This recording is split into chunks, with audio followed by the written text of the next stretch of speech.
Welcome, beautiful souls, to another heart-led journey on the podcast. I'm Suzy Cherub, and today we're stepping through a secret door into the subtle realms that shape how we feel, connect, and evolve. I'm joined by a truly wise and intuitive guest, counsellor, clairvoyant, and prolific author, Paul Fenton-Smith. Paul's work is beloved for its clarity, warmth, and down-to-earth approach to mystical matters. With 14 empowering books, possibly more, to his name, and decades of intuitive practice, Paul blends the esoteric with everyday wisdom in a way that truly resonates with me. Together, we'll explore psychic energy cords, those invisible ties that can quietly influence our emotional landscape, relationships, and spiritual clarity. These cords can bind us to past experiences, entangle us in energy that isn't even really ours, or preserve soul connections that hold deep wisdom.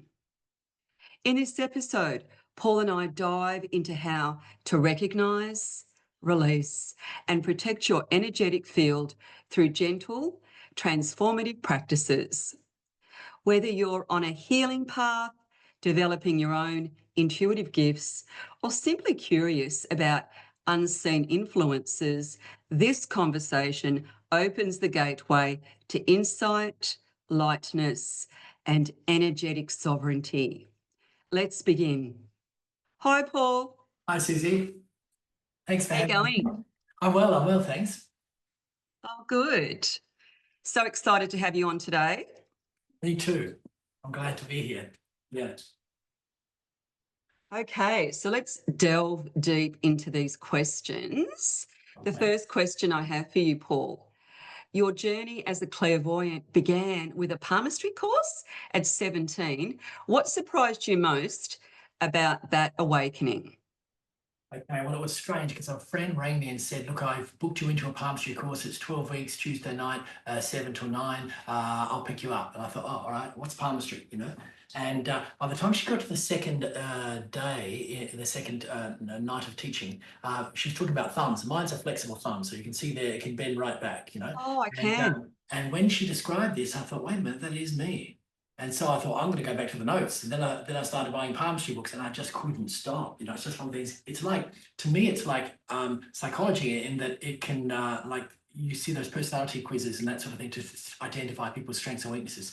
It's all there in your hand, everything, and it's really great to be able to see. I read for an 8-year-old girl some years ago, just her mum was there. Oh, for little kids, I always have the mum present so they're comfortable and that sort of thing. And I could see her grandchildren in her hand, not the mother's grandchildren, the child's grandchildren. Wow, The children, okay. grandchildren show. I'm thinking, wow. And I said, you're going to have 2 children. These eyes just get really wide. What? I'm still a child. I'm thinking, yeah, that's later. That's much later, Yeah. And so from there, I thought, what else is there, And learning the tarot was strange. In 1984, I found a job in a job centre in East Sydney, and it said palmist wanted, experience necessary. I thought, I can be the only person in the room that's going to be applying for this job, but I wasn't. I was the second person that day that applied for it. And so the first guy, I got to know him as a palmist. He got the day shift and I got the night shift. And the night shift was 4 till 2 in the morning, 4 in the afternoon till 2 in the morning. So it's a long day, Wow. And because it was in East Sydney, King's Cross area, And Yeah. and That's so, what I pictured. yeah, it's all nightlife, Yeah. And I was there with a tarot reader, a very small room, about the size of the average key cutting kiosk, so you crammed. Okay. And we were there for about 8 months. And out of boredom, I taught him palmistry and he taught me the tarot. And off we went, just because we'd heard each other's life stories by week 2. I was only 24 at the time, so there's nothing to tell, And it was just amazing. So from then on, I've gone on with the tarot, and then of course psychic development. Okay, followed that. Yeah. Yes. Yeah, I love that. Yes. Yeah. Palmistry, I love palmistry. It's that, science meets spirituality. Yeah. I'm not, I don't do it, but I love it. And I've had it done. Apparently I've got some kind of psychic cross or something. Oh, it's a mystic cross. It's right in the middle there. Yeah. And Yeah. in the head and heart line, so it's an equidistant cross there, and usually indicates making a living from the psychic sciences. it's funny because my son's got it on his left hand, his right hand, he's not interested. You know, I said, I felt like one of those Jewish mothers. He could have been a palmist already, huh? And instead of a dentist, it's a palmist, you know. This you could have been, you know. And he doesn't care. No, it's just not interested. But I got him interested when he was 15. I said, you know, girls like a boy who can read hands. And while you're reading the hands, you can tell, is she faithful? Does she have a strong temper?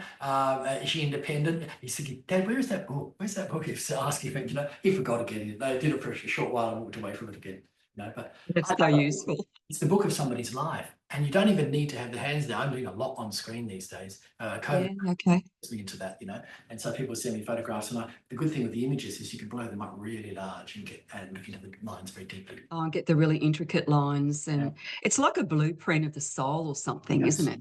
Yeah. Or a blueprint of that life path, or maybe, you know, Even health yeah. things. When my son was born, he was about an hour old, and I rolled back his fingers, got little hands that they won't open their hands very easily, you know. And I said to my wife, if he's left-handed, he'll have asthma for life. If he's right-handed, he'll grow out of it. And I don't have asthma, and she doesn't have asthma. He had asthma until about 12 years of age. He's right-handed, and he grew out of it, you know. And I thought, wow, it was already there in the first 20 minutes. You could see that. So good. Yeah. So good. My son, Stephen, he used to go to parties and things and would say to the girls, you know, oh, my mum's a psychic medium. And they'd go, oh, how cool's that? Wow, so suddenly, wow, it's an opener for a second date, you're guaranteed. Oh, fantastic. So good. Yeah. So my next question is, how does the metaphor of a secret door to the universe, I've got this amazing book here, come alive in your own intuitive practice? And how does it relate to psychic cords? Okay, so the book is primarily about psychic cords, and this was something I learned in 1991, in 88 in London originally, but in 1991, and I never heard of them. And yet sometimes when I give talks now, people are all nodding like everybody. I'm thinking to myself, am I the last guy in the room to know about this? You know, but essentially psychic cords are invisible cords of energy formed by desire. So it could be anything from sexual desire, I want you to be my partner, I want you to love me, I want you to understand me, I want you to listen to me, it could be a friend, and that sort of thing. So we form those cords all the time. And so in my pure clairvoyance readings, the first thing I do is I just scan the client and see who's at the other end of those cords. You know, you can describe a parent or a great, this week it was a grandparent who passed away, but I said the cord's still there. Now, when the cord's there through lifetimes, that's a karmic cord. And so that's how soulmates know each other. That you've got a cord from that person from before. And so when you meet them, there's the history kicks in and things move forward again. And there's another cord. The secret door to the universe is the big cord, which is a cord of energy that goes out to the universe above you and out and through you back into the universe as well. And so when I'm doing timeline stuff in pure clairvoyance readings, say the client's 36, I'll go forward to the last day of their life and I'll say, show me the last day, show me the last hour. And then I ask them to tell me what they came to learn, and did they learn it? Really simple things, you know. And then ask them sometimes to tell me the highlights. And the highlights are always emotional highlights. They're not achievement highlights, you know. Oh, interesting. My child was really good with violin and won an award, that sort of thing. Things like that, family things. And they'll just outline these things ahead. And sometimes you get a bit of a surprise. So I had one woman one day and she said she was planning to get married to somebody. Then she'd be diagnosed with a nervous system illness, and they said she wouldn't live a long life. Now, her father had died at 54, and his sister had died at 53. And so she thought, this is not good. You know? And so I thought, that's easy. All I do is I go in the timeline, go through to the end of the life. Actually, it was 54. Straight up to 54, her dad's age, you know. And because her fiance had heard about this and was terrified, he ended their engagement and said, I can't do it. I can't raise children without you by myself. It'd be too hard, you know. And I thought, that's really sad, but I can see both points of view, you know. It's not an easy decision to make. You can blame everybody, but you can blame nobody. And so what I did was I went forward to the end of her life, and I was surprised. The fiance was there. He died at 40 in a car crash. And so so she would have left those children all alone by themselves, you know.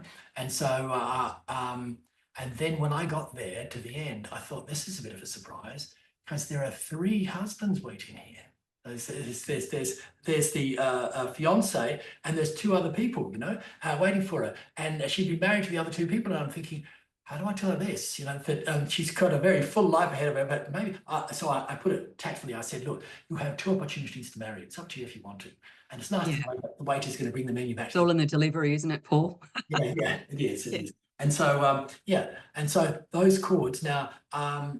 When I give psychic chord demonstrations in public talks, what I do is I'll get someone up and I'll just scan them and I'll just describe. Often I'll get confused by what I'm seeing. So I had a woman in Melbourne at a MBS festival.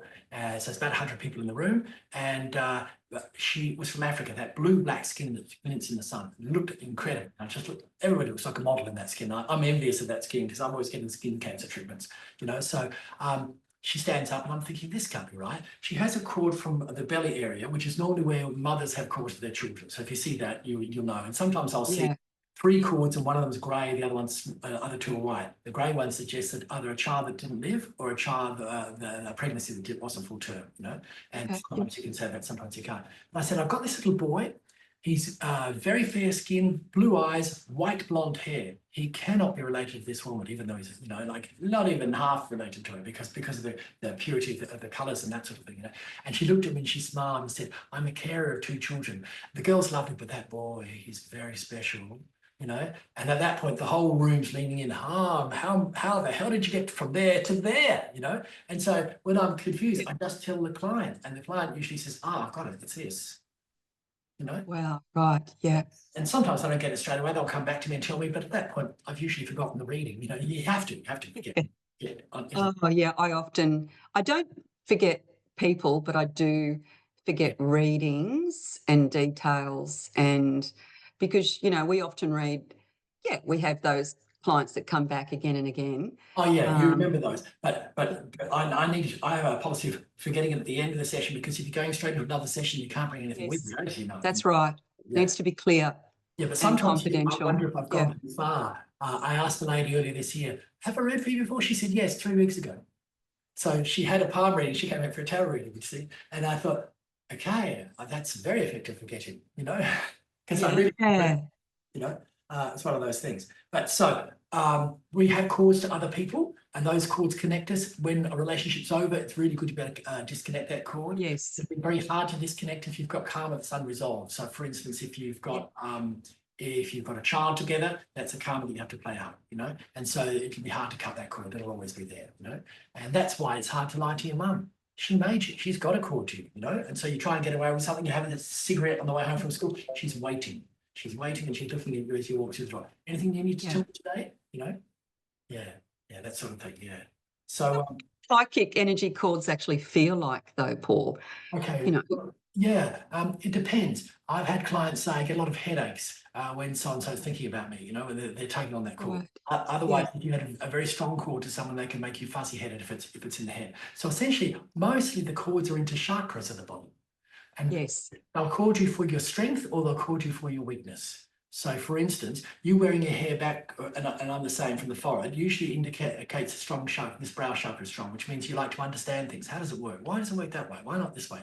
Always why, what, when, where, and who. So that people explain things to you. Can you read this paragraph to see if it makes sense? No, it doesn't. You need to move that, And so if you were helping me, say I'm writing a book and you've been editing and I'm getting stuck with something, and I'm trying to say this, but it doesn't make sense, and I can't get you on the phone to ask, or I can't send it to you right away, I start thinking about you. What would she do? Now, what would Suzy say I should do about this? And now I'm taking on the cord to you, and you're thinking, you're in the middle of a reading. What's Paul coming in here for? Go away, Paul. I'm busy with this. Yeah, right. Yeah. Yeah. And my sister used to send me mental messages. So she lives in the country about 10 hours north. And back in the days of the early 80s, where phone calls were expensive, long distance calls. So I'd get a mental message and I'd ring her. One day, getting this mental message, I thought, I talked to her for an hour yesterday. There's nothing left to say, And so I sent her a message. If you really want to ring me, 3 hours later, I get this furious phone call. Hey, didn't you get my mental message? Yes, and you got mine. Oh, she says. Now her phone bill's going up, and so it just works that way. And I remember my wife. I think most people have experienced that. Thinking about someone, and then they phone. The phone. or send you a message, right? Absolutely. Yeah, Absolutely, yeah. So that I'm would out be a shopping. cord. My Yeah. wife sends me a message. She wants me to pick up some milk, so she knows that I'm dairy intolerant, so she can't show me milk. So she shows me tea, tea for her milk. I come back with 100 tea bags. She says, "Some psychic, huh?" You know, you know. That's one of those things. You're like, yeah, got the wrong message out of the image. Well, you should have sent me milk. You know. It's one of those things. So you can send those messages back if you've got those calls to each other, you know. And the downside of it is if you've separated in a relationship and someone hasn't let you go and they're thinking about you, they'll pull you off center in your life, you know. And the same thing happens. If you've been in a 5-year relationship, you separate, and 4 months later you meet someone new, your partner can feel you pulling away from the cord, and they'll ring you or they'll text you. Just, "Hi, how are you going? How's everything going?" You know, and they don't Yes. consciously know it, but some part of them knows. You know, Yes. years ago, my son was living in the country with his mum, and he was about 3 or 4, and at the end of the night, I cut all my calls to everybody, and then I went to sleep. I forgot to reconnect to him, and I got a call 7:50 in the morning the next morning. "Dad, I dreamed you went away." And I said, "No, no, I'm still here. I'm not going anywhere," you know. And so now he's too old to notice that. He's in his 30s now, so he's not aware of cords. But as a child, what I would have to do is cut my calls to everyone. Just think of him. Just reconnect, you know, because it would have reconnected anyway during the night because it's a karmic cord. Yeah. Yeah. Do you believe you can cut the cords of love? Do you think they remain? Well, I think when a relationship's finished, if the karma's finished in a relationship, so Yes. the lady who was teaching me about chords, my wife and I went and studied with her in the UK and Greece in 1991. That's what that book's about, The Secret Door. Yeah. And when I was meditating one day, she asked her, "How long is our relationship?" She said, "5 years." She said, "You've come, the karma is a child, and when that karma's finished, then you can choose to stay together or not." And it was 5 years and 2 months, and it was over, you know. And I thought, wow, it's just sometimes this, and really we've had very little to do with each other since then. You know, we've gone on with our life. He's flowing back and forward. Now he's in his 30s. He drives down and that sort of thing, you know, from Queensland, and so you can, but the thing I talk about, actually, I talk about in my other book, Finding a Soulmate. Sometimes we are connected to a soulmate, but the timing's wrong. Right people, wrong timing in life. And so I give you an example of a couple that met in Melbourne at a conference. She lived in Sydney. He lived in, I think, London at the time. And then they met again about 10. She just got engaged. He was single. They couldn't start a relationship. They met again in South Africa, and she had just been made single and he was married. And then they met again in Sydney. And I'm thinking, this is bizarre. These people keep meeting. Every 10 or 12 years they keep meeting, but it's not right, not the right time. So what they've done in a previous lifetime is said, "This was good. Let's do this again." And they haven't found the right time yet. So it just means you just got to let that go, and in another time, another place, that will happen. You know, Yes. that takes a lot of Yeah, fun.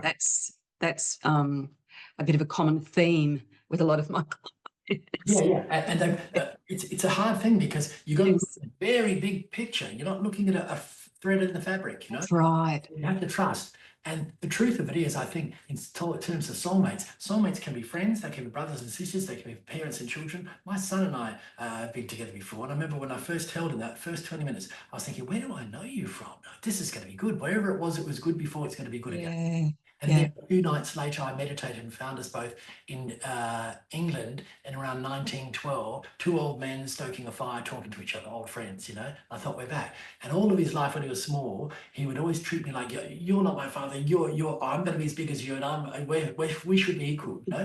And I used to tease him, Right. no More matter like siblings. Yeah. no matter how tall you get, I'll always be your father. And of course, now he towers over me, he's 6'6", you know. "Okay, how much lunch money do you want? You know, I'm ready to hand it over." You know, it's one of those sort of things. Okay, Oh, I know. My daughter, Rebecca, she, at 2, she was telling me what to do, and she's got that.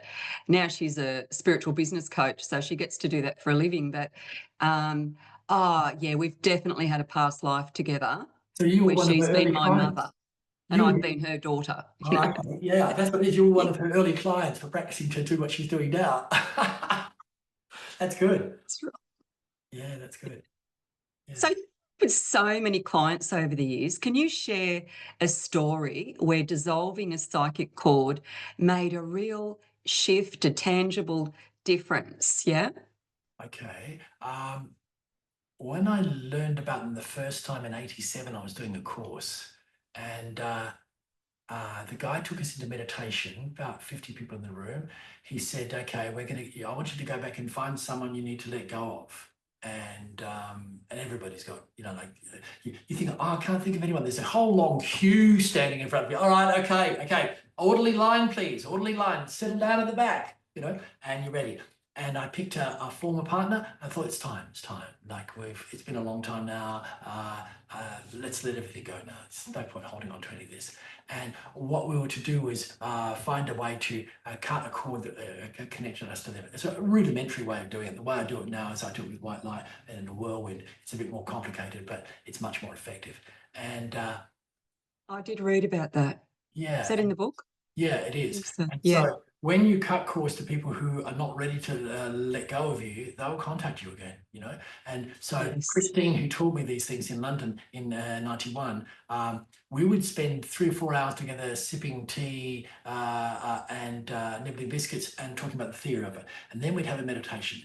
No one's contacted us in the 4 hours. We have 20-minute meditation. People are putting notes over the door, the phone's ringing, people are knocking, just everybody. It's like moths to the light. She says, you bring down the light and the darkness is drawn, straight away. Yes. They're not even aware, Yeah. just they're drawn to it, and all these urgent things that fade away as soon as the meditation stops, And she said it's the same with cords. Sometimes people don't want to let go of you, even if they're angry with you. They don't want to let go of you, And Yes. and so it's important to remind people that if I lighten my load, I can go further forward in life. I can climb. Yes. Yeah. You know. I think too, once you dissolve those unwanted energetic cords, or as you said, the karma, the contracts being resolved, Yeah. I think it's so much easier to move forward light, free, you can create healthier boundaries, that beautiful, healthy detachment and really kind of not be stuck in some kind of holding pattern. Yeah. Paul, what are some simple, powerful ways to clear energy after emotionally charged interactions, especially for those, short on time? What would be a process they could use? Yeah. No, the very simplest one is 5-10 minutes walking in nature.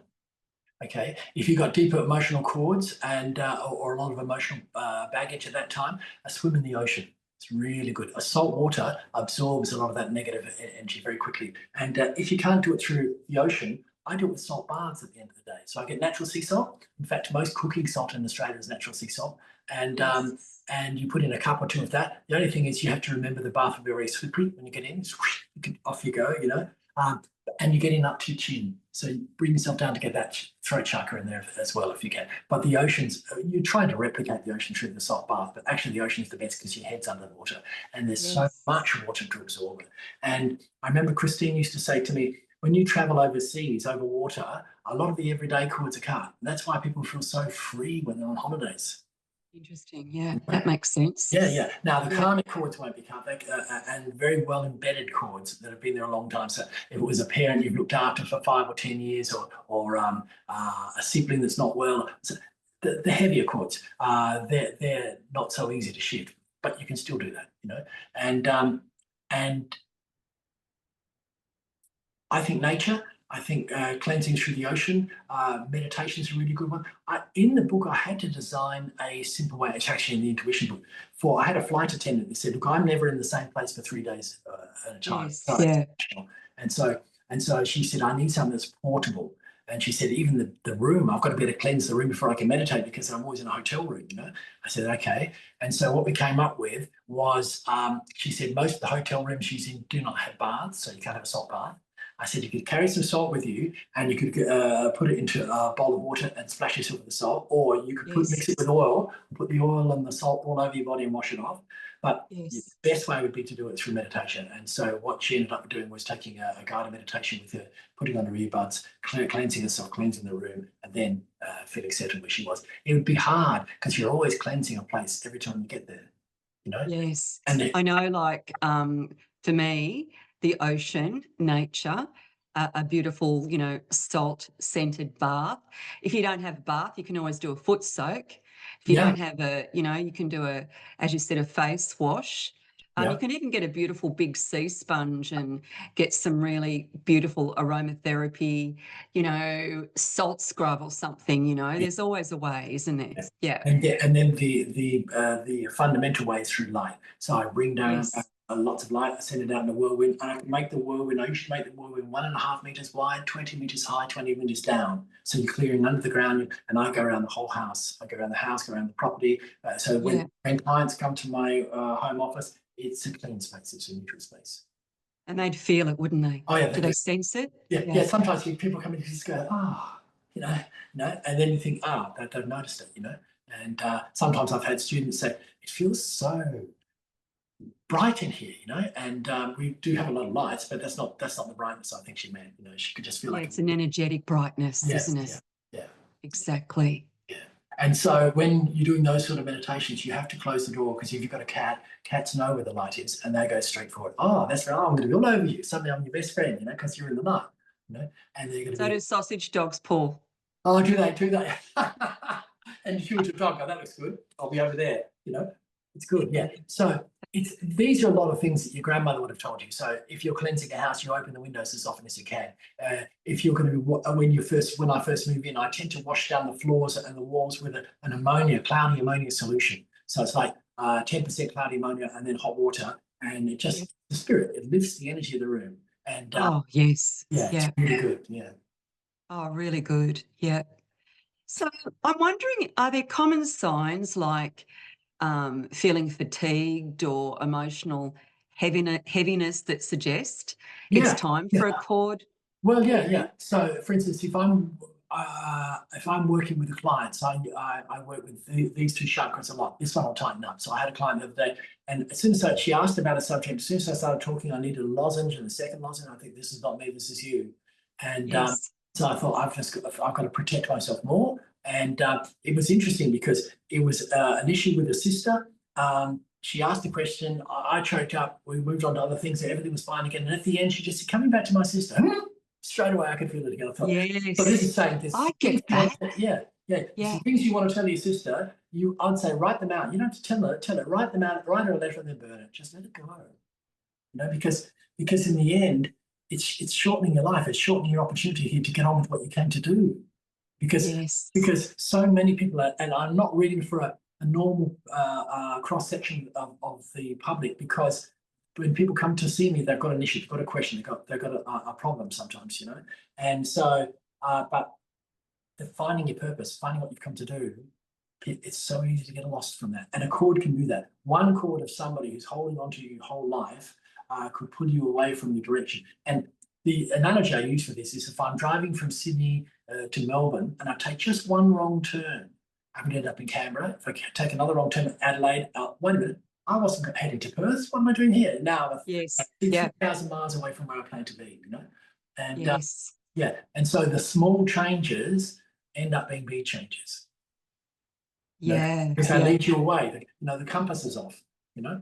And Like with a lot of my clients, sometimes they have like an obsession, almost like an addiction to someone, like a past lover or, you yeah, know, yeah, twin flame or whatever, right? So, um, and you know, that energetic cord must be like, I don't very, know, very like strong, very strong. Yeah, yeah, very strong. yeah. Yeah. Yeah. And Yeah. sometimes when And I'm they doing, can't get on with their life, Paul.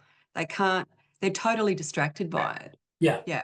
yeah, and so in that case, you can look at it from an energetic point of view. They're feeding entities. So entities that need that emotion attached to them. Yes. Yes, if we just trigger that emotion, we're getting fed. In which case, your energies are not yours anymore. You know, it's like you've got a few interlopers living at your house. Yeah, yeah, yeah. So sort of stay like empathic and open hearted without absorbing another's kind of energetic weight.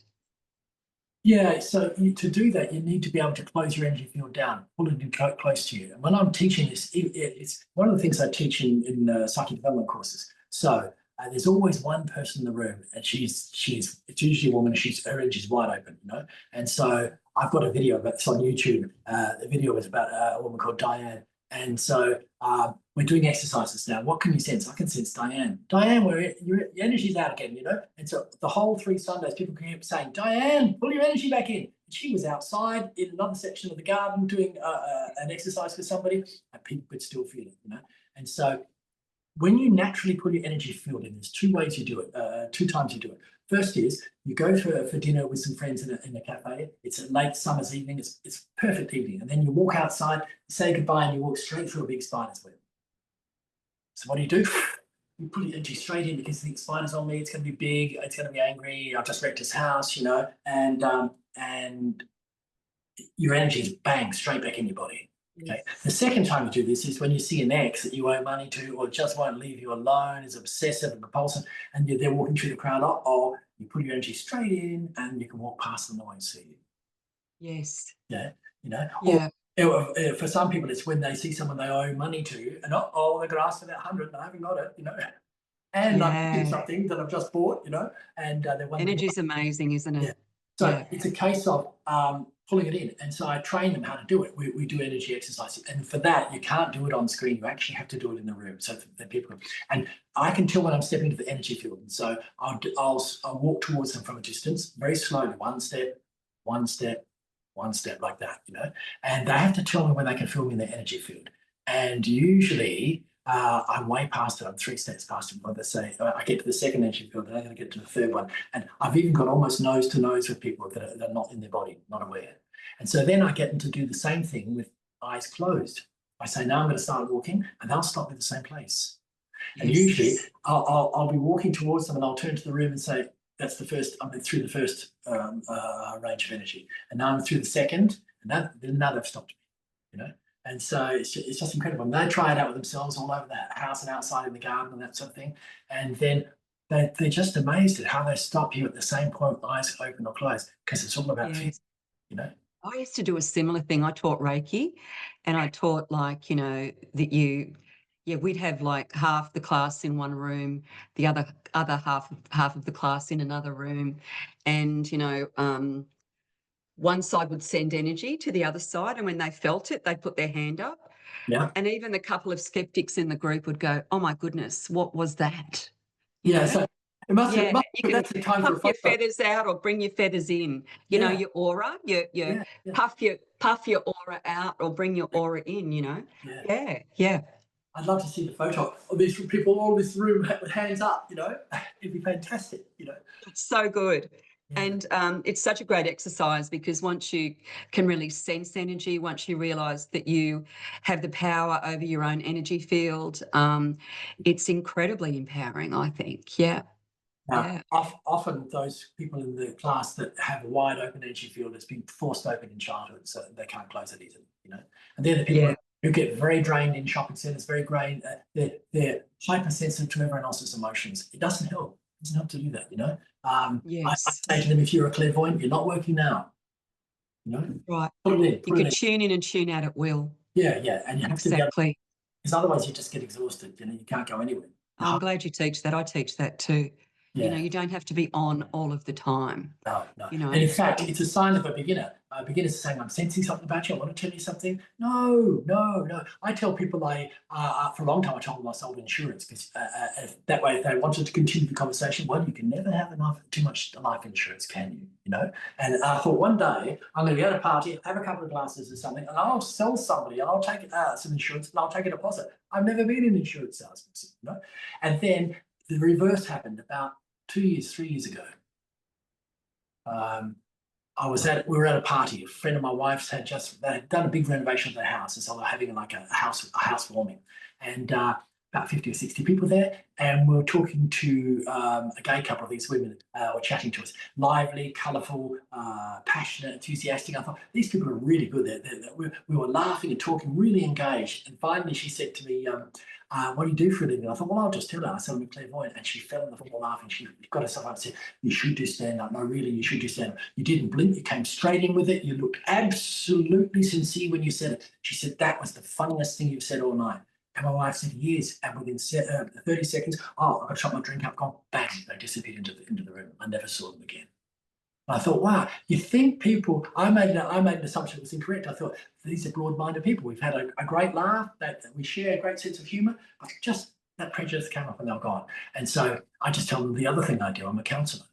And then people think, oh my God, he's analysing me, and that sort of thing. Well, no, I'm not. I'm not working. We're at a party. I've got a glass in my hand. I've got something else to eat in the other hand, And it's one of those things. You do the same thing. Yeah. I just don't tell people it's not worth it, I was curious, do you think there's certain personality types or life chapters that are more susceptible to forming those intense chords? Well, Do you think we're all the same? Yeah. Well, it depends on how emotionally and spiritually hungry the person is, because it's all about desire. Yes. So you're the person, right. for instance, say, my name's Tom, I've come to see you for a reading, and then I walk away and think, wow, Suzy's great. I've got to go back over other questions. And it's not really about having other questions. It's about, you saw me, you heard me, you gave me some good advice, you made room for me today. No one makes room for me, and you did. And so to me, that could feel a bit like love, or because it's being seen, and love is being seen, Yeah. And so I've got to save up, and I've got book another session, and I might book 2 or 3. I might, does she do anything that's ongoing, And so I'm looking to be able to come back once a week. And there's all of that goes with that. Somebody sees you, and there's Yes, that's so true. as a counsellor, part of that is that it's a safe space to look at yourself, and also the goal is unconditional positive regard. So, okay, so you smashed his window, and what happened there? No, what were you feeling when you smashed his window? And so there's no judgment. Like, what the hell were you doing with the man's window? You smashed his window. Now, why? I want to understand why. And so together we understand why, and they're going to feel bad about it anyway. You don't need to lecture them, Yeah. So does that make sense? So being seen, makes sense. It's a very important thing, because being seen by somebody. My joke for this, it's the cups people in the tarot. You can look like Woody Allen, but if you're a good listener, you can seem like Orlando Bloom. So she'll see you very differently. Because that is so good. You're a person who listens to me. Holding space, being seen and heard and witnessed is a healing in itself, right? And of course, then there is that deeper soul connection that feels different to that, superficial, light and fluffy skimming, I call it. People that skim, I love that. You release a cord, how do you prevent it from reattaching? So you've got to try not to dwell on the situation, on the person that brought that cord about, because that feeds it again, And so you just release it. And trying to think about it, you release it. It's that Buddhist meditation thing. I'm aware of the birds, the sounds of the birds, and I release it. I'm aware of the truck in the background, I release it. I'm aware of the phone ringing, and I release it. And then just let it go, because in the end, if you let enough stuff go, you're on your way to enlightenment. Yes. So when you kind of when you have this energetic awareness, it helps us live with more freedom and intention, and well, actually, it's a lot lighter. But you're noticing who drains you, what drains you, and what feeds you. Yes. And which way it nourishes. Is it physical nourishment, emotional, or mental, or spiritual? And I'm writing a book about that, about a diet that doesn't involve food, but involves nourishment, only nourishment. And if you nourish yourself on those 4 levels, you're not hungry anymore. You're not hungry for love. You're not hungry for light. You're not hungry for food. You're not hungry for recognition. You're not hungry. Because you feel fulfilled. Yeah. Which is different to successful. Yeah, and that's the thing. If you found someone in your life that's a relationship partner or a good friend who really truly sees you and acknowledges you, your ambition to be not acknowledged by the world falls away. It's like it's not important anymore. And I learned that back in the 80s, I was asked to do 2 book publicity tours for books I didn't write. I'd never heard of it before. I hadn't written anything at that stage. And one was the Visual I Ching. The other one was the somebody green from the UK. It's a tarot book. I've still got it in there, based on Greek and Roman mythology, the Mythic Tarot. And so I was doing this tour, and back in the 80s, the book tours were amazing. They threw a lot of money at them. So I had a minder come with me. I had a limo at the airport. In Melbourne, they put me up on the 20th floor of this hotel with 2 king-size beds pushed together, and the dining table was seated 12. And I'm thinking, this is ridiculous. So after I tipped the porter and he left, I took my shoes off and jumped up and down on the bed just to remind myself, don't get ridiculous. Don't. This is just for 5 days or 7 days, I think it was, And so at one stage, I was signing books in a bookstore, and I said to the woman, I didn't write this book. She said, okay, it's okay, I saw you on TV. Thank you. And grabbed the book and went away. I thought, that's what it is, morning TV, and suddenly you're important, and I'll take a book signed by you, even though you have nothing to do. I hadn't seen the book, except for a week before I was on the tour. They gave me the book a week before. Yes. And this happened twice, and I thought, wow. So that's what fame feels like. People who have no idea who you are, but are in love with the idea of what you presented, And so, Yes. same time for my books, in 1994 was the first one, 95. The market had changed. Now they're giving you a return ticket to Melbourne and saying, find your own way. I think you might find a hotel near the studio, for your interview and that sort of thing. And on it went from there. And then, of course, COVID came, and I had a book that, and my last year's book, I was publicising a book I'd never seen. So I sent it. The publisher hadn't got copies to me. It was in stores, and I was doing my publicity promotions, and I hadn't seen the book. And I'm thinking, what do I say? Because I couldn't even hold up a copy. So Yeah. it's the way publishing industry is these days, I guess. Yeah. So I'm really curious, what's on the cards for Paul? You've explained you've got a new project, yeah? I've got 9 things on the wall over there. 9 books in 9 progress. things. I can tell you now I won't finish them. I know I've got limited time, and so I'll make the most of the time I've got, and whatever's left is. I'm exactly the same way. Yeah. So you've got the advanced psychic techniques behind you there. Yeah, that's right. Because we do share a publisher, Blue Angel. Yep. I love the cover of that book. It's absolutely it looks beautiful. great, doesn't it? It looks really good. Doesn't it look great? And this one's quite striking too. I remember I had a thing with the publisher saying this book looks like it could be designed by a set with a set square. It's too formal, And then it won an award for the cover. I shut up. I thought, well, actually, he might have been onto something here.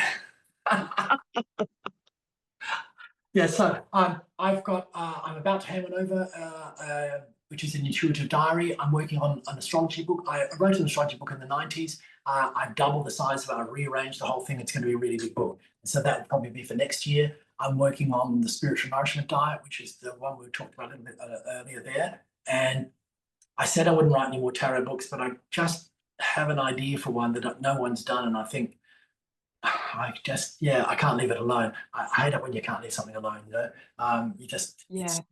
It's like I won't have any chocolate. You have a little slither before you know it. You're wrapping up the empty packet, throwing it away. I just have a tiny bit. I really want to get you back on the podcast, Paul, to talk about tarot. Okay. I'm really looking forward to that, and I know my audience would really love to know a little bit more about that. But to finish off today, I thought I would just pull a card from my Star Temple Oracle deck. This is my firstborn, first oracle. It's a mammoth work. Producing a deck is a mammoth thing. Congratulations. I'm glad you recognise that. Yeah. You're not wrong. And this card literally jumped out of the deck, and it's Atlas, and he's holding the whole cosmos, not just the world, but the whole cosmos. Oh, God, I can relate to that. Right? I can relate to that. And I just thought, oh my goodness, you can't make this up. This is so appropriate for our topic today. Yeah. And the words are, I release the weight of the world from my shoulders. And of course, Father of the Sky, that beautiful kind of Titan, that beautiful Atlas. And I thought, how appropriate for today. Honestly, yeah. From what we've been talking about today, it's actually in there. I know. Yeah. It's amazing. It's amazing. And I'll just read you a tiny little bit about that I think is appropriate. So Atlas carries the weight of the world on his shoulders. He implores you to release your burdens to the Father in the sky for transmutation. It is time to heal and unify the divine masculine in your world. Maybe you need to forgive a father figure for your own transformation. Perhaps you have way too much on your plate, way too much on your shoulders, whatever it may be, it's time to release, surrender, and delegate. Ask for help. Atlas supports your higher pathway. Call on him to help you make energetic space for passion, purpose, and abundance in every area of your life. So you can't make that up, right? Good. That's good. I'll be thinking about that for the rest of today. I think that's And really we've got 5 of these amazing books to give away. We've got A Secret Door to the Universe, A Guide to Spiritual Development. And if you share our podcast, if you leave us a 5-star review, you go into the draw for this. So all of that will go up in the show notes as well. And of course, all of Paul's contact details will go in the show notes too. So he's very easy to find. He's like me. He's very accessible. So I highly recommend you look Paul up, especially if you're a spiritual academic like Paul and I. We're in this for the long run. It's a lifetime journey, isn't it, Paul? Yeah, 47 years so far since that palmistry course. Oh, Yeah. really? Yeah. Yes, I was a reluctant psychic medium.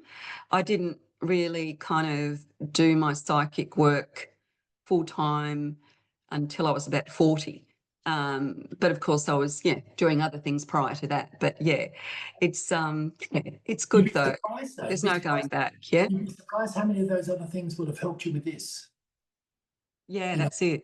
like Oh, without a doubt. I yeah, actually thought about that the other day. I thought everything I've done in my life has given me, life experience, the skills, yeah, the whatever it might be, to make my work, fuller, really.